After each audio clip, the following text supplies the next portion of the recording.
चुनाव अक्सर हम इन्हें सिर्फ हार और जीत के आंकड़ों में देखते हैं, लेकिन असल कहानी वो तो जमीन पर होती है, लोगों के बीच, उनकी उम्मीदों में, उनकी जरूरतों में। आज हम तवी निर्वाचन क्षेत्र के चुनावी नतीजों की इसी गहरी कहानी को समझने की कोशिश करेंगे, डेटा और जमीनी हकीकत दोनों की नजर से। तो ये है मिजोरम का तवी निर्वाचन क्षेत्र। देखिए, राजनीति की जड़ें हमेशा स्थानीय होती हैं। किसी भी चुनाव को समझने के लिए सबसे पहले उस मिट्टी को समझना पड़ता है, वहां के लोगों को, उनके रोजमर्रा के संघर्षों को, क्योंकि हर एक वोट की कहानी यहीं से तो शुरू होती है। तो चलिए सबसे पहले तवी की नब्ज को पकड़ते हैं। वोट के आंकड़ों पर आने से पहले ये जानना जरूरी है कि यहाँ के लोग कौन हैं, उनकी प्राथमिकताएं क्या हैं। तो तवी का परिदृश्य कुछ इस तरह का है। करीब 17,300 मतदाता। समाज मुख्य रूप से ईसाई आदिवासी है, जहां चर्च नेटवर्क का काफी प्रभाव है। अर्थव्यवस्था की बात करें तो ये कृषि, बांस और बॉर्डर ट्रेड पर टिकी है।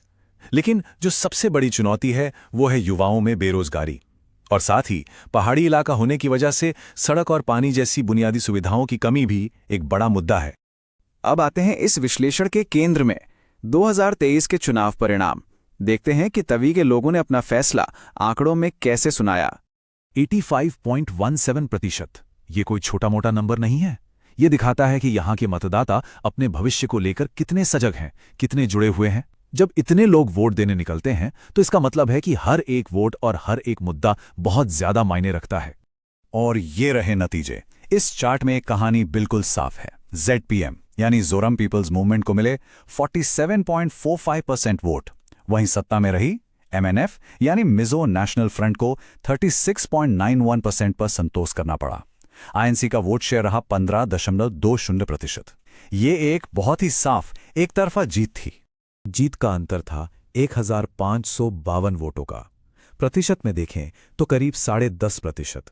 चुनावी राजनीति में ये एक बहुत बड़ा मार्जिन माना जाता है। ये सिर्फ आंकड़ों का हेरफेर नहीं है, ये मतदाताओं के मिजाज में एक बड़े बदलाव का सीधा संकेत है। तो ठीक है, नतीजे तो हमने देख लिए, लेकिन सबसे बड़ा सवाल अब आता है, आखिर ऐसा हुआ क्यों? चलिए अब इस नतीजे के पीछे की वजहों को परत दर परत समझने की कोशिश करते हैं। इस कहानी को समझने के लिए थोड़ा पीछे चलना होगा। देखिए, 2008 में MNF करीब 31% पर थी। 2013 में कांग्रेस 45% से भी ज्यादा वोट लेकर आगे निकल गई।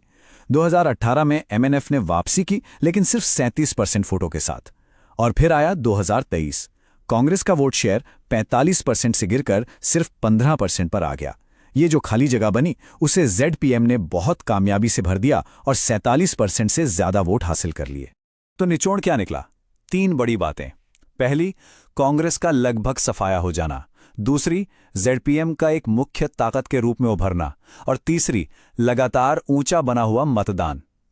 ये सब मिलकर एक ही तरफ इशारा करते हैं कि तवी का वोटर अब किसी एक पार्टी से बंधा हुआ नहीं है, वो बदलाव के लिए तैयार है। हमारे संविधान के मूल्य हमें सिखाते हैं कि सार्वजनिक संवाद में गरिमा और जिम्मेदारी बनाए रखना कितना जरूरी है। आइए अब सत्ताधारी MNF की स्थिति को एक स्वॉट एनालिसिस से समझते हैं। देखिए, पार्टी की अपनी ताकत थी उनका मजबूत कैडर नेटवर्क, लेकिन कमजोरी सरकार में रहने की वजह से पैदा हुई थकान और एंटी इनकम्बेंसी। बाहरी तौर पर देखें तो केंद्र में NDA गठबंधन से जुड़ाव एक अवसर था, तो वहीं ZPM की नई अपील सबसे बड़ा खतरा बनकर सामने आई। चलिए, अब तक हमने समस्या को समझा, उसका विश्लेषण किया। अब बात करते हैं समाधान की। अगर विश्वास दोबारा बनाना है तो उसका ब्लूप्रिंट, उसका रास्ता क्या हो सकता है? कोई भी रणनीति तभी कामयाब होती है जब वो लोगों की आवाज पर आधारित हो, और तवी के मतदाताओं की शिकायतें बिल्कुल साफ थीं। लिस्ट में सबसे ऊपर युवाओं के लिए रोजगार की कमी, उसके ठीक बाद खराब सड़कें और बिजली की समस्या, और फिर स्वास्थ्य सेवाएं, स्कूल, बाढ़ और प्रदूषण जैसे मुद्दे भी थे। तो इस भरोसे को वापस जीतने के लिए एक 90 दिन की रणनीति कैसी हो सकती है? देखिए, पहले 90 दिन पहले जमीन पर सर्वे शुरू करना और अपने कार्यकर्ताओं को सक्रिय करना। फिर 60 दिन पहले उम्मीदवार की मौजूदगी बढ़ाना और एक ठोस घोषणापत्र जारी करना। 30 दिन पहले बड़ी रैलियों के साथ प्रचार को चरम पर ले जाना।